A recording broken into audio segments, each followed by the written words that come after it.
വളരെ നല്ല രൂപത്തിൽ തന്നെ ആരംഭിച്ച ഈ ആദർശ സംവാദം അതുപോലെ തന്നെ നല്ല രൂപത്തിൽ പര്യവസാനിക്കുകയാണ്. അൽഹംദുലില്ലാഹ്. ഇവിടെ ഇങ്ങനെ ഒരു ചർച്ചയിലേക്ക് എത്താനുണ്ടായ സാഹചര്യം നേരത്തെ സൂചിപ്പിക്കപ്പെട്ടിട്ടുണ്ട്.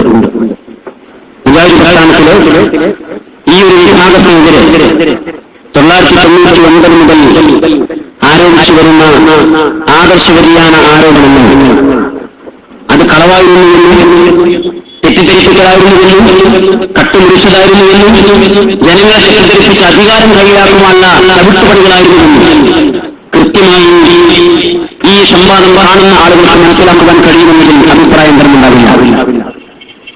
അതുതന്നെയാണ് ഈ സംവാദത്തിന്റെ വിജയം. ഇത് അഹങ്കരിക്കാൻ വേണ്ടി പറയുന്നതല്ല. ഈ കാര്യങ്ങൾ മനസ്സിലാക്കുവാനും മനസ്സിലായവർക്ക് മാറി ചിന്തിക്കുവാനുമുള്ള അവസരമാണ്. അത് ഉപയോഗപ്പെടുത്തണമെന്നാണ് എല്ലാവരോടുമായി ഈ ശബ്ദം ഇവിടെ ഇരുന്നും പുറത്തിരുന്നും ലോകത്തിന്റെ വിവിധ ഭാഗങ്ങളിൽ ശ്രദ്ധിച്ചുകൊണ്ടിരിക്കുന്ന ആളുകളോടും എനിക്ക് അഭ്യർത്ഥിക്കുവാനുള്ളത്. ഒരു പ്രസ്ഥാനത്തെ ആദർശ പ്രസ്ഥാനത്തെ വിശുദ്ധ ഖുർആനും പ്രവാചകത്തിനെയും അടിസ്ഥാന പ്രമാണമായി സ്വീകരിച്ച് തൗഹീദിനു വേണ്ടി ശക്തമായി നിലകൊള്ളുന്ന ഒരു ആദർശ പ്രസ്ഥാനത്തെ നെടുകൾ പുലർത്തുവാൻ ഉന്നയിച്ചിരിക്കുന്ന വ്യതിയാന ആരോപണങ്ങൾ അസത്യങ്ങളും അർദ്ധസത്യങ്ങളും തെറ്റിദ്ധരിപ്പിക്കലും മാത്രമായിരുന്നു. ചില ആളുകളുടെ അധികാര കസേരകൾ ഉറപ്പുമൊക്കെ വളരെ കൃത്യമായി ബോധ്യപ്പെട്ടിരിക്കുകയാണ്. ഇടക്കാലത്ത് സക്കരിയ സുലൈഹിയെ പോലെയുള്ള ആളുകൾ അത് മെല്ലെ മെല്ലെ ഇങ്ങനെ പറയുകയും ചെയ്തു, ഇത്രകാലം നിങ്ങളുടെ കസേരകൾ ഉറപ്പിച്ചു നിർത്തുകയായിരുന്നുവല്ലോ നിങ്ങളുടെ പണി എന്നൊക്കെ പറഞ്ഞതിന്റെ അർത്ഥം എല്ലാവർക്കും മനസ്സിലായിട്ടുണ്ട്. ചില ആളുകളുടെ കസേരകൾ ഉറപ്പിക്കുവാൻ വേണ്ടി ആദർശബോധമുള്ള, നമുക്കറിയാം തൗഹീദ് വിഷയങ്ങളിൽ വാദപ്രവാദ വേദികളിൽ വിഷയം അവതരിപ്പിക്കുന്ന സംസാരിക്കുന്ന സി.പി. ഉമർ സുലമി അടക്കമുള്ള മഹാന്മാരായ പണ്ഡിതന്മാരുടെ ആദർശത്തെ തൗഹീദിന്റെ വിഷയത്തിൽ പോലും ചോദ്യം ചെയ്തുകൊണ്ട് രംഗത്ത് വന്നിരിക്കുന്ന ഐഎസ്എമ്മിന്റെ പ്രവർത്തകന്മാർക്ക് നേരെ, ഐഎസ്എമ്മിന്റെ നേതാക്കന്മാർക്ക് നേരെ, ഇവരെ അംഗീകരിക്കാത്ത എല്ലാ പണ്ഡിതന്മാർക്ക് നേരെയും ആദർശ വ്യതിയാനമെന്ന ഒരു പുതുമന സൃഷ്ടിച്ച് ആരോപണം ഉന്നയിച്ച് മുന്നോട്ട് പോയിരിക്കുന്ന ആളുകൾ ലക്ഷ്യമിട്ടത് അധികാര കസേരകൾ മാത്രമായിരുന്നു എന്നത് നാം തിരിച്ചറിയുക. എന്നാൽ ആ അധികാര കസേര സ്വന്തം കൈകളിൽ കെട്ടിയിട്ട് പോലും ഭദ്രമായി, സ്വസ്ഥമായി, സമാധാനപരമായി ഒരു ദിവസം പോലും ഇരിക്കുവാൻ സാധിച്ചില്ല എന്നത് നമ്മളെല്ലാവരും മനസ്സിലാക്കിയിരിക്കുന്ന മറ്റൊരു യാഥാർത്ഥ്യമാണ്. ഇന്നും സ്വസ്ഥതയില്ല. ഇതിൽ നിന്ന് എങ്ങനെയെങ്കിലും ഒന്ന് ഒഴിവായി കിട്ടിയാൽ മതിയായിരുന്നു എന്ന് അപ്പുറത്തിരിക്കുന്ന പല നേതാക്കന്മാരും സ്വകാര്യം പറഞ്ഞുകൊണ്ടിരിക്കുന്ന കാലത്താണ് നമ്മൾ ജീവിച്ചുകൊണ്ടിരിക്കുന്നത്. എന്തുകൊണ്ട് അർഹമല്ലാത്തത് അല്ലെങ്കിൽ അർഹമായത് പോലും തട്ടിപ്പറിച്ചു വാങ്ങിയ, അർഹമല്ലാത്തത് ലഭിക്കുവാൻ വേണ്ടി അതുമായി ബന്ധപ്പെട്ട ആളുകൾക്കെതിരെ എല്ലാ കഥകൾ പ്രചരിപ്പിക്കാം. അവിടെ നീതിയുടെയോ നന്മയുടെയോ ധാർമ്മികതയുടെയോ ഒരു മാനവും കാത്തു സൂക്ഷിക്കാതെ മുന്നോട്ട് പോയിരിക്കുന്ന ആളുകൾക്ക് ലഭിച്ചിരിക്കുന്ന ശിക്ഷയാണ് അവർ അനുഭവിച്ചുകൊണ്ടിരിക്കുന്നത്. അതുകൊണ്ടാണ് ഞങ്ങൾ ഈ വിഷയം വീണ്ടും ചർച്ച ചെയ്യപ്പെടണമെന്ന് ആവർത്തിച്ച് പറഞ്ഞത്. ഒരു കാര്യം വ്യക്തമാണ്, 2002 ആദർശ വ്യതിയാന ആരോപണവുമായി ബന്ധപ്പെട്ട വിഷയങ്ങളിൽ ഞങ്ങൾ ഉന്നയിച്ചിരിക്കുന്ന കാര്യങ്ങളോട് കൃത്യമായ നിരക്ക്, സത്യസന്ധമായ നിരക്ക് ഒരു മറുപടിയെങ്കിലും പറയാൻ അപ്പുറത്തുള്ള ആളുകൾക്ക് അഥവാ സാധിച്ചാൽ അതിന്റെ ഗുണം പോലും ലഭിക്കുന്നത് അബ്ദുറഹ്മാൻ സലഫിക്കും തീവ്രമായിരിക്കുമെന്ന തിരിച്ചറിവ് എന്നപ്പുറത്തിരിക്കുന്ന ആളുകൾക്കുണ്ട് എന്ന് എനിക്കറിയാം. അതുകൊണ്ടാണോ പല വിഷയങ്ങളോടും ആ നിരക്ക് പോലും പ്രതികരിക്കുവാൻ ശ്രമിക്കാതിരുന്നത് എന്ന് ഞാനിപ്പോൾ സംശയിക്കുകയാണ്. കാരണം അന്നത്തെ ആദർശ വ്യതിയാന ആരോപണങ്ങൾ ഉന്നയിച്ചത് അബ്ദുറഹ്മാൻ സലഫിയും സക്കരിയ സുലൈഹിയും അതുപോലെ മംഗളയുമായിരുന്നുവല്ലോ. അവരാണ് നേതൃത്വം കൊടുത്തത്. PNSRP മദനിയാണ് അതിനെല്ലാം വേണ്ട സൗകര്യങ്ങളും സഹായങ്ങളും ചെയ്തു കൊടുത്തത്. അങ്ങനെയുള്ള കാര്യങ്ങൾ സത്യമായി നിന്ന് സമർത്ഥിക്കാൻ ശ്രമിച്ചാൽ പോലും അതിന്റെ മുക്കാൽ ഭാഗവും ഉപകാരം ലഭിക്കുക ഈ കവറിലിരിക്കുന്ന ആളുകൾക്കാണ്. ഇത് കാണുകയും കേൾക്കുകയും ചെയ്തുകൊണ്ട് അവിടെ ഇരിക്കുന്ന ഇപ്പോൾ ഇരുന്നുകൊണ്ടിരിക്കുന്ന ആളുകൾക്കാണ്. അതിനുള്ള അസഹിഷ്ണുത കൊണ്ടാണോ കൃത്യമായി പ്രതികരിക്കാതിരുന്നത് എന്ന് നമ്മൾ സംശയിക്കുകയാണ്. എന്നാൽ നമ്മോട് ഉന്നയിച്ചിരിക്കുന്ന ഈ സംവാദത്തിൽ നമുക്കെതിരെ ഉന്നയിച്ചിരിക്കുന്ന 90% വിഷയങ്ങളും ഒരുപക്ഷെ അടുത്ത സംവാദത്തിൽ ചർച്ചയാകേണ്ട വിഷയങ്ങളായതുകൊണ്ടും ഈ 2002 ആദർശ വ്യതിയാന ആരോപണങ്ങളുമായി ബന്ധപ്പെടാത്തതുകൊണ്ടും ചിലതൊക്കെ നമ്മളങ്ങനെ മാറ്റിവെച്ചിട്ടുണ്ട്. എന്തിന്? അത് പൂർണ്ണമായി മാറ്റിവെച്ചതല്ല, അത് പറയേണ്ട സമയത്ത് പറയേണ്ട വിധം പറയാൻ തന്നെയാണ്. എന്നാൽ ഇവിടെ ചർച്ച ചെയ്ത വിഷയം അത് പൂർണ്ണമാകണമെങ്കിൽ, അത് കൃത്യമാകണമെങ്കിൽ, അത് കണിശമാകണമെങ്കിൽ അതുമായി ബന്ധപ്പെട്ട വിഷയത്തിൽ തൗഹീദിലാവട്ടെ, തറാവീഹിലാവട്ടെ, ഖുനൂത്തിലാവട്ടെ, മരനടയിലാവട്ടെ, ജരാനര ബാധിച്ചെന്ന വിഷയത്തിലാവട്ടെ, ഉറക്കമുറുകി എന്ന് വിളിച്ചു എന്ന് പറയുന്ന ആരോപണത്തിലാവട്ടെ, ഏത് വിഷയത്തിലാണെങ്കിലും അക്കാലത്ത് ആവർത്തിച്ചു പോന്നിരിക്കുന്ന ആരോപണങ്ങൾ സത്യസന്ധമായിരുന്നു എന്ന് തെളിയിക്കുവാൻ ഇതുവരെയും സാധിച്ചിട്ടില്ല. ഞങ്ങൾ വ്യവസ്ഥയിൽ ഞങ്ങളുടെ വാദമെഴുതുമ്പോൾ ആ ഭാഗം അടിവരയിട്ടിട്ടുണ്ട്. അഥവാ അന്നത്തെ ആരോപണങ്ങൾ സത്യസന്ധമായിരുന്നുവെന്ന് തെളിയിക്കുവാൻ നിങ്ങൾക്ക് സാധ്യമല്ല എന്ന്. അത് തെളിയിക്കുവാൻ നിങ്ങൾക്ക് സാധിച്ചിട്ടില്ല, സാധിക്കുകയുമില്ല. അതാണ് വസ്തുത. അത് ആ നിലക്ക് ഇത് കേട്ടിരിക്കുന്ന, ഇത് കണ്ടിരിക്കുന്ന ഓരോരുത്തരും ബോധ്യപ്പെടും. ഞാൻ നേരത്തെ സൂചിപ്പിച്ച പോലെ തന്നെ നേരത്തെ ബോധ്യപ്പെട്ടവർ മാപ്പ് പറഞ്ഞ് മാളുകൾ ഒഴിച്ചുവെങ്കിൽ മറ്റു പലരും ഇപ്പോൾ വേണ്ടിയിരുന്നില്ല എന്ന് സ്വന്തം കൈകളിച്ച് പറഞ്ഞുകൊണ്ടിരിക്കുമ്പോ ഇനിയും എല്ലാ കഥകൾ പ്രചരിപ്പിച്ച് പണ്ടത്തെ ആദർശവതിയായ ആരോപണങ്ങൾ തുടരുകയും പുതിയ ആരോപണങ്ങളുമായി നടക്കുകയും ചെയ്യുന്നവർ പരലോകത്തോർക്കണം, അവരിനോർക്കണം, മരണത്തോർക്കണം. നിങ്ങൾ പറയുന്ന കാര്യങ്ങൾ നീതിയുക്തമല്ലെങ്കിൽ, അത് സത്യസന്ധമല്ലെങ്കിൽ പരലോകത്ത് പടച്ചവന്റെ കോടതിയിൽ കൈകെട്ടി മാപ്പ് പറ, പിന്നെ നിങ്ങൾക്ക് ഉത്തരം പറയേണ്ടി വരും. ഇവിടെ പറയാതെ രക്ഷപ്പെടാൻ ശ്രമിച്ചാലും പടച്ചവന്റെ കോടതിയിൽ രക്ഷപ്പെടാൻ കഴിയില്ല. കളവിന് കൂട്ടുനിന്ന, കളവുറപ്പിച്ച, കള്ളികളുടെ പ്രസ്ഥാനത്തെ പുലർത്തിയ നിങ്ങളും നിങ്ങളുടെ നേതാക്കന്മാരും ആ വിഷയത്തിൽ രക്ഷപ്പെടുകയില്ല. ഞാൻ ആവർത്തിച്ച് പറഞ്ഞ വിഷയമായിരുന്നു കള്ളക്കേസ്. AVFO മൗലാനക്കെതിരെ നിങ്ങൾ നൽകിയിരിക്കുന്ന കള്ളക്കേസിന്റെ വിഷയത്തിൽ അദ്ദേഹത്തെ കണ്ട് മാപ്പ് പറയുവാൻ നിങ്ങൾക്ക് സാധിച്ചിട്ടില്ല. ആ പാപഭാരം എവിടെ കൊണ്ടുപോയി നിങ്ങൾ അടച്ചു വെക്കുമെന്ന് ഞാൻ വീണ്ടും ഓർമ്മപ്പെടുത്തുകയാണ്. ഇനിയും മൻസൂർ അലി ചെമ്മാടൊക്കെ ഇവിടെ ഇരിക്കുന്നുണ്ട്. അവർക്കെതിരെ ഈ കേസും ടീമും കൊടുത്തിരിക്കുന്ന കള്ളക്കേസിന്റെ വിഷയത്തിൽ ഒരു മാപ്പ് പറയ പോലും ഉണ്ടായിട്ടില്ല.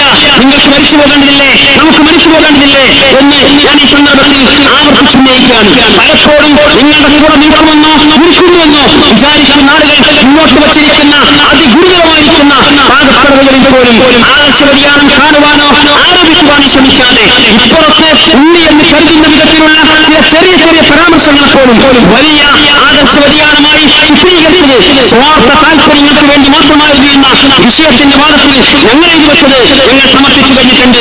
അത് ആളുകൾക്ക് ബോധ്യമായിട്ടുമുണ്ട്. അതുകൊണ്ട് വീണ്ടും ആവർത്തിക്കുന്നു, അന്നത്തെ ആദർശവ്യതിയാന ആരോപണങ്ങൾ സത്യസന്ധതയ്ക്ക് വന്നിട്ടില്ല, സ്വാർത്ഥ താല്പര്യങ്ങൾക്ക് വേണ്ടി കെട്ടിച്ചമച്ചുണ്ടാക്കിയതാണ് എന്ന് ഞങ്ങൾ സമർപ്പിക്കുകയും ചെയ്തിട്ടുണ്ട്. എന്നിരിക്കെ ഇത് കാണുന്ന, ഇതറിയുന്ന, ഇതുവരെ കണ്ടിരിക്കുന്ന, അറിഞ്ഞുകൊണ്ടിരിക്കുന്ന ആളുകളോട് എനിക്ക് വീണ്ടും വീണ്ടും അഭ്യർത്ഥിക്കാനുള്ളത് ഇസ്ലാമിക പ്രസ്ഥാനം അത് ഒരുമിച്ചൊന്നായി മുന്നോട്ട് പോകേണ്ടത് തന്നെയാണ്.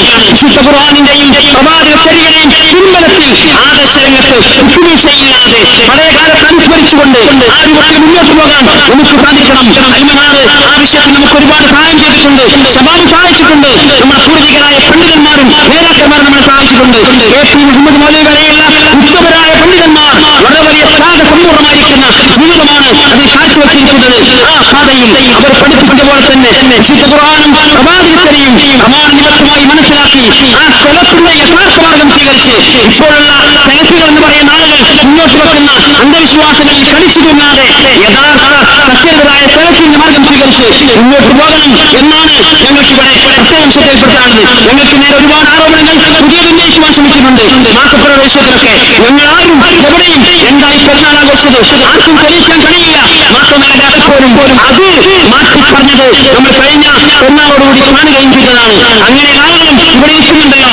രാംസ്വാമിയെ കുറിച്ച് അങ്ങനെയും ആരോപണം ഉണ്ടായിരുന്നു. അദ്ദേഹം വേറെ ദിവസമാണ് പെരുന്നാൾ കഴിച്ചതെന്നൊക്കെ. അത് ശരിയല്ല എന്ന് സ്വയം മാറ്റി പറഞ്ഞവർ പോലും ഈ വേദിയിലിരിക്കുമ്പോ ഞാൻ ഒന്നുകൂടി പറയുന്നു, ഇല്ലാത്ത ആരോപണങ്ങൾ ആരെങ്കിലും പറഞ്ഞു കൊടുക്കുമ്പോ അതിന്റെ പിന്നാലെ പോകേണ്ടവരല്ല പണ്ഡിതന്മാർ. കാര്യങ്ങൾ മനസ്സിലാക്കി യഥാവിധി ഉൾക്കൊണ്ട് പടച്ചവനെ മനസ്സിൽ ധ്യാനിച്ചുകൊണ്ടായിരിക്കണം വിഷയങ്ങൾ സംസാരിക്കേണ്ടത്. മറ്റുള്ളവർക്ക് നേരെ ആരോപണം ഉന്നയിക്കുമ്പോ 100 വട്ടം അത് സത്യസമ്പൂർണ്ണമാണ് എന്ന് ഉറപ്പുവരുത്തി വേണം സംസാരിക്കാൻ. അല്ലാതെ പോയാൽ പരലോകത്തെ രക്ഷപ്പെടുത്താൻ ആരുമുണ്ടാവില്ല. കൂട്ടുകാരും കുടുംബക്കാരും മാത്രമല്ല, നേതാക്കന്മാരും അനുയായികളും ഉണ്ടാവുകയില്ല എന്ന തിരിച്ചറിവ് കൂടി ഉണ്ടാവട്ടെ എന്ന് സഹോദര ബുദ്ധ ഓർമ്മപ്പെടുത്തിക്കൊണ്ട് ഞാൻ എന്റെ വാക്കുകൾക്ക് വിരാമം കുറിക്കുന്നു. നിങ്ങൾക്ക് എല്ലാവർക്കും നന്ദി. അല്ലാഹുവോട് പ്രാർത്ഥിക്കുക, അവർ നമ്മെ അനുഗ്രഹിക്കുമാറാവട്ടെ. അൽഹംദുലില്ലാഹി റബ്ബിൽ ആലമീൻ. അസ്സലാമു അലൈക്കും വറഹ്മത്തുള്ളാഹി.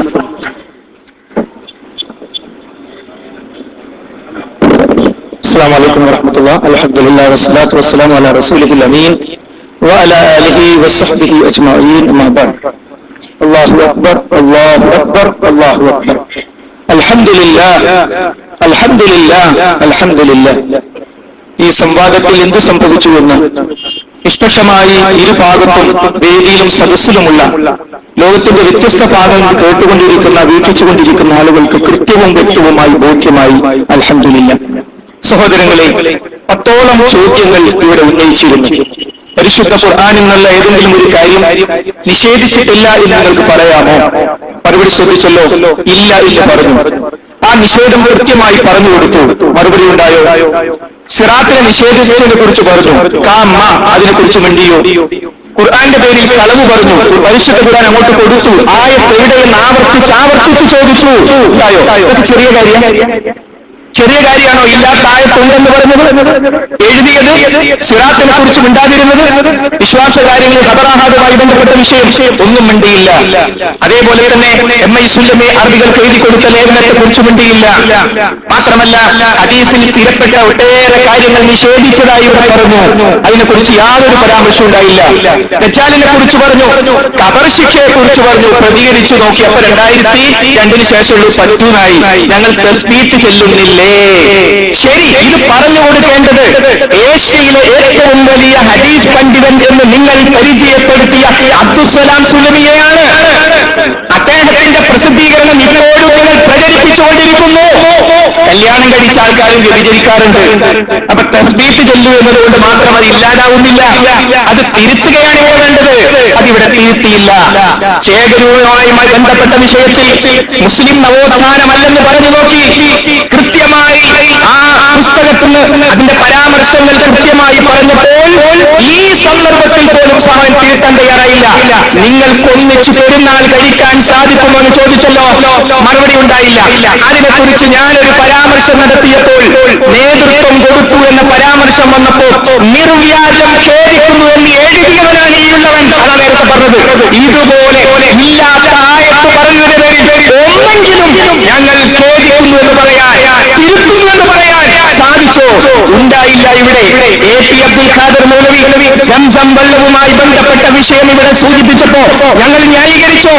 ഇല്ല. AP അബ്ദുൽ ഖാദർ മൗലവി സംസം വെള്ളത്തിന് പ്രാധാന്യമില്ലെന്ന് പറയുന്നത് ഞങ്ങൾ ഇതുവരെ അതിനുശേഷം എവിടെയും കേട്ടിട്ടില്ല. എന്നാൽ അദ്ദേഹം അത് ന്യായീകരിച്ചാൽ വ്യതിയാനമാണ്. ഇതുപോലെ അബ്ദുസ്സലാം സുല്ലമിക്ക് സംഭവിച്ചത് ഖുർആനായത്തും അതേപോലെ തന്നെ ഹദീസും വെച്ചുകൊണ്ട് ഖബർ ശിക്ഷയില്ല എന്ന് പറഞ്ഞത് വ്യതിയാനമാണെന്ന് പറയാൻ മറുഭാഗത്തുള്ളവർ തയ്യാറാകുമോ? അവിടെയാണ് ആദർശത്തിന്റെ പ്രത്യേകത. ഞങ്ങളുടെ ഭാഗത്തുള്ള പണ്ഡിതന്മാരുടെ ചില ആളുകളുടെ പേരെടുത്ത് പറഞ്ഞുകൊണ്ട് അവരിങ്ങനെ പറഞ്ഞില്ലേ, അതൊക്കെ നേരത്തെ ചർച്ച ചെയ്തു. എന്നാൽ അവരാരും വളണ്ടിയർ കോർ ഉണ്ടാക്കി. ആ വളണ്ടിയർ കോർ മുഖേന അവരുടെ തിന്മകളെ, അവരുടെ തെറ്റുകളെ ന്യായീകരിച്ചിട്ടില്ല. അവരാരും NMK ഉണ്ടാക്കിയതിൽ പ്രശ്നം ഉണ്ടാക്കാൻ നടന്നിട്ടില്ല. അവരുടെ പരാമർശങ്ങൾ ആ രൂപത്തിലാണ് കാണേണ്ടത്. അത് ജംഇയ്യത്തുൽ തീരുമാനിക്കുകയും ആ കാര്യം വ്യക്തമായി ഒപ്പിടുകയും ചെയ്തു. മാത്രമല്ല നാം മനസ്സിലാക്കേണ്ടത്, രണ്ട് ചിന്താധാരകൾ തമ്മിലുള്ള ആശയ സമരം എന്ന് പറഞ്ഞത് ഗൾഫ് സലഫിസവും ഇവിടെയുള്ള സലഫി ആശയവും താരതമ്യം ചെയ്യാൻ ശ്രമിച്ചു. എന്നാൽ ഷബാബിൽ കൊടുത്ത ആ ലേഖനം തന്നെ വായിച്ചാൽ അവിടെ ഉദ്ദേശിച്ചതല്ല. നിങ്ങൾ മറ്റൊരു ചിന്താധാരയിലാണ് എന്നത് വളരെ വ്യക്തമാണ്. ഈ വേദിയിലുള്ള ഉയിപ്പുറം സുല്ലമിയെ നോക്കിക്കൊണ്ട് പറഞ്ഞു, തബറുക്കർത്ഥവും യാഥാർത്ഥ്യവും ഇത് സുല്ലമി അംഗീകരിക്കുമോ? മറുപടി പറഞ്ഞില്ല. നിങ്ങൾ മുടിയെ ഇവിടെ കളിയാക്കിയില്ലേ? മഹാനായ നബി കരീം സല്ലല്ലാഹു അലൈഹി വസല്ലമയുടെ മുടിക്ക് പ്രത്യേകതയുണ്ടെന്ന് വിശ്വസിക്കുന്നവരാണ് ഞങ്ങൾ. അത് യുവത എഴുതിയ പുസ്തകമാണിത്. എന്നാൽ തബറുക്കിനെ നിഷേധിച്ചുകൊണ്ട് ഇതിൽ പറഞ്ഞ ഹദീസിനെ കട്ടുമുടിച്ച് അവതരിപ്പിച്ച ആളാണ് ഇവിടെ ഇരിക്കുന്ന അലി മദനി മുറയോ. അല്ലെന്ന് പറയാൻ സാധിക്കുമോ? ഇതിലെ മുസ്ലിമിന്റെ ഹദീസിനെ കട്ടുമുടിച്ച് അവതരിപ്പിച്ചിട്ടുണ്ട്. മാത്രമല്ല വ്യക്തമായി നാം മനസ്സിലാക്കേണ്ടതുണ്ട്, അബ്ദുസ്സലാം സുല്ലമി ചേകനൂരിന് മറുപടി പറഞ്ഞു എന്ന് പറഞ്ഞു. ആ മറുപടി പറഞ്ഞ് ചേകനൂരിന് മറുപടി പറഞ്ഞ അതേ പുസ്തകത്തിൽ ദജ്ജാലുമായി ബന്ധപ്പെട്ട് ഹദീസ് നിഷേധം പറഞ്ഞു. എന്തേ പ്രതികരണമില്ലാത്തത്? മാത്രമല്ല സമന്വയം മാസികയെ ചെറുതായൊന്ന് ന്യായീകരിക്കാൻ തുടങ്ങി. എന്നാൽ ആ സർക്കുലിനെ കുറിച്ച് മിണ്ടിയില്ല. അവസാനം മരങ്ങളുടെ ഓർമ്മ വന്നു. നേരത്തെ പറയേണ്ടിയിരുന്നു. അവിടെ പറഞ്ഞാൽ മറുപടിയും കിട്ടുമായിരുന്നു. അതുകൊണ്ട് സഹോദരങ്ങളെ, പരലോകം നമ്മുടെ മനസ്സിലേക്ക് വരണം. പരലോകം പറയാൻ മാത്രമുള്ളതല്ല, അവിടെ നമുക്ക് പോകേണ്ടതുണ്ട്. സംഘടനാ വിഷയങ്ങൾ അത് അവതരിപ്പിച്ചു വഴിമാറ്റാൻ ശ്രമിച്ചു. നമ്മുടെ വിഷയമെന്താ?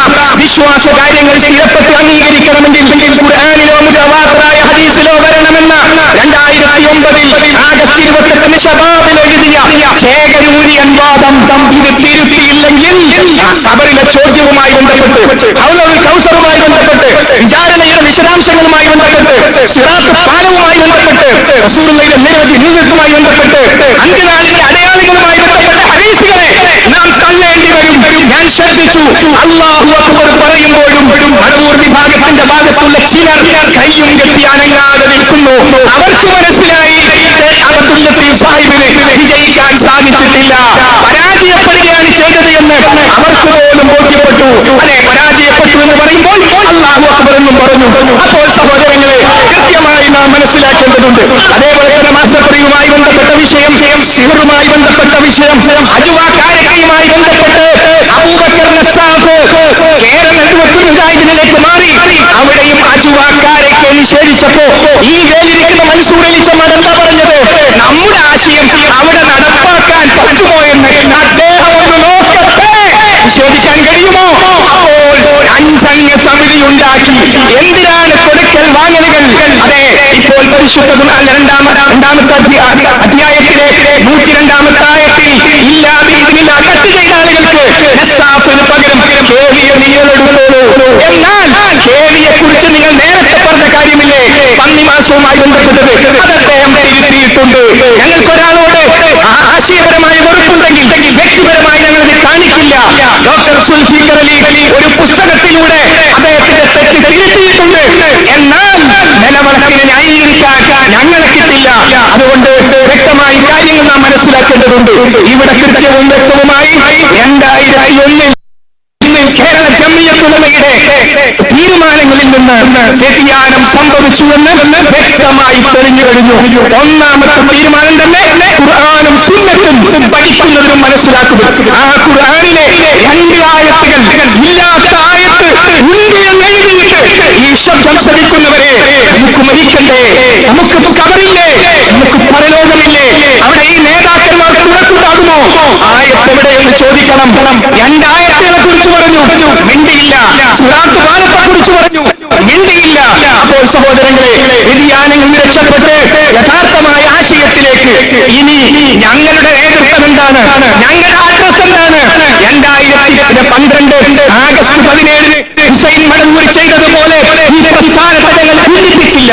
മറിച്ച് യഥാർത്ഥമായ ആദർശം, ആ ആദർശം ആരുടെ കയ്യിലാണോ ഉള്ളത്, ആ ആദർശത്തിൽ നിന്ന് നേതൃപരമായ അവസ്ഥയിൽ പിന്നോട്ട് പോയപ്പോൾ ഹുസൈൻ മടവൂർ ചെയ്ത കാര്യം ചെയ്യാതെ ഈ ആദർശവുമായി ഞങ്ങൾ മുന്നോട്ട് പോകുന്നു. KM മൗലവി രൂപീകരിച്ച KLM-ലാണ് ഇപ്പോഴും ഞങ്ങളുള്ളത്. ആ KLM-ന്റെ ആശയങ്ങൾ ഇവിടെ പ്രചരിപ്പിക്കാൻ, നാടാകെ പ്രചരിപ്പിക്കാൻ ഓരോ പ്രദേശത്തും ഞങ്ങൾ ദഅവത്ത് നടത്താൻ സംവിധാനം ഉണ്ടാക്കിയിട്ടുണ്ട്. ഓരൊറ്റ കേസ് കൊടുത്തപ്പോഴേക്കും 23 കൗൺസിലർമാർ, PP അടക്കമുള്ള 23 കൗൺസിലർമാരെ അയോഗ്യരാക്കി. സുപ്രീം കോടതിയിൽ പോയേണ്ടി വന്നില്ല. വിചിന്തനം അതിനെക്കുറിച്ച് കള്ളവാർത്ത കൊടുത്താലും കോടതി വിഷയങ്ങൾ അറിയുന്ന ആർക്കും അത് ബോധ്യപ്പെടും. അപ്പോൾ ഞങ്ങൾക്ക് വ്യക്തമായ നയമുണ്ട്, വ്യക്തമായ ആദർശമുണ്ട്. അതുകൊണ്ട് തൗഹീദ് പറയാൻ, സുന്നത്ത് പറയാൻ, വ്യതിയാനമാണെന്ന് തുറന്നു പറയാൻ ഇവിടെ NMK സമ്മതിച്ചു. വലിയൊരു കാര്യമാണത്. കാരണം NMK ഉണ്ടാക്കുകയും ആ NMK രജിസ്റ്റർ ചെയ്യുകയും മടവൂർ വിഭാഗത്തിന്റെ 1ാം സംസ്ഥാന സമ്മേളനത്തിൽ അസറലി സാഹിബിന്റെ ബ്രാക്കറ്റിൽ, പാലവായുടെ ബ്രാക്കറ്റിൽ നെറ്റ്വത്തുൽ മുജാഹിദീൻ കേരള എന്ന് എഴുതി ചേർക്കുകയും ചെയ്തിട്ടുണ്ട്. അതേപോലെ തന്നെ ചെറിയ മുണ്ടം അബ്ദുൽ ഹമീദ് മദനി അദ്ദേഹം കട്ടുമുടിച്ചാണ് അദ്ദേഹത്തിന്റെ പൊതുതാൽപര്യ ലേഖനം അവതരിപ്പിച്ചത് എന്ന് പറഞ്ഞു.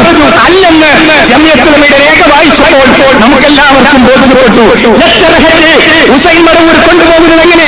ജനറൽ സെക്രട്ടറി ഉപയോഗിക്കേണ്ട ലെറ്റർ ഹെഡ് സെക്രട്ടറിയാണെന്ന് പറഞ്ഞു കൊണ്ടുപോകാൻ ഒരു കാരണവശാലും പാടില്ല. അതുകൊണ്ട് അല്ലാഹു സുബ്ഹാനഹു വ തആല ഹക്കിനെ വിജയിപ്പിക്കുമാറാകട്ടെ.